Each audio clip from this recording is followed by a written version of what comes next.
We all go through seasons where it's hard to see God, where it's hard to see how He provides, where it's difficult to feel like it's gonna be okay. And in seasons like that, it's good to sit with a story of abundance. So we're looking at Mark chapter 8, verses 1 to 9.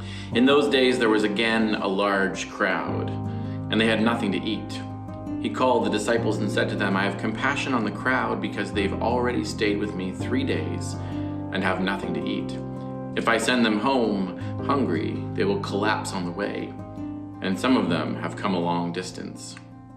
His disciples answered him, "Where can anyone get enough bread here in this desolate place to feed these people?" "How many loaves do you have?" he asked them. 7, they said. He commanded the crowd to sit down on the ground. Taking the 7 loaves, he gave thanks, broke them, and gave them to his disciples to set before the people. So they served them to the crowd. They also had a few small fish, and after he had blessed them, he said these were to be served as well. They ate and were satisfied. Then they collected 7 large baskets of leftover pieces. About 4,000 were there. He dismissed them. So we see at the beginning of the story, it says, again, there was a large crowd, because in Mark chapter 6, we actually have just 2 chapters prior to this, we actually have the feeding of the 5,000. So this is another feeding story we get in Mark. We get 2 of them, the feeding of the 5,000, then the feeding of the 4,000. And it's perplexing, if you think about it, that these disciples, having just witnessed a larger feeding story, just still struggle to see and name how Jesus might respond here. And they ask this question: where can anyone get enough bread here in this desolate place to feed these people? It's a scarcity question. It's a not enough question. Sarah Bessey says, the myth of scarcity tells the powerful to accumulate and take and dominate, to be driven by the fear of not enough and never enough. We make our decisions out of fear and anxiety that there isn't enough for us. These core beliefs can lead us to the treacheries of war and hunger, injustice and equality. We must keep others down so we can stay on top. In this myth of scarcity, it drives us to hoard and to hold and to possess and to control, often at the expense of others. Scarcity drives us to hold things tightly in clenched fists. God's kingdom of abundance reminds us that there's more than enough to go around. It's an invitation to release our grip, to lean into generosity, and to ask questions of possibility. Jesus asks one of those questions: how many loaves do you have?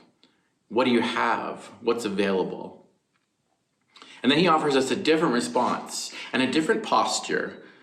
He took, he gave thanks, he broke, and he gave. Walter Brueggemann says these are the 4 decisive verbs of our sacramental existence. Jesus conducted a Eucharist, a gratitude. He demonstrated that the world is filled with abundance and freighted with generosity. If bread is broken and shared, there is enough for all. And so we see these 4 words in action. He took, he gave thanks, he broke, and he gave. And we see them in the Eucharistic meal. And we see them here in this feeding story. And yes, we see them in our community. When we offer up what we've been holding with clenched fists, and we open it up with open hands, we release our grip that stems from a scarcity mindset. Jesus takes, he gives thanks, he transforms it, and then he gives it out. And we're reminded that when we center our lives in Jesus, there will be enough. There will be an abundance. For in Jesus, he is abundantly enough for us. Yes, Jesus is abundantly enough for us and for our community and for our neighborhoods and for our neighbors.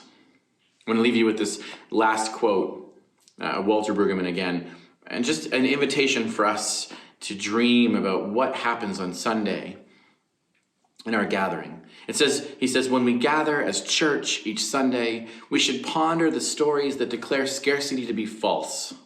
An impromptu hillside meal with as much in leftovers as when it began. A barren desert blossoming with manna. An earth fully equipped to meet everyone's needs. And a question should be burning in our hearts. What if it is true? What if one of the links between the Creator's generosity and the neighbor's needs is us, this community? If that is not true, then scarcity rules and we are in sorry shape. But if it is true, and we believe it is, we can begin life anew as stewards of God's abundance.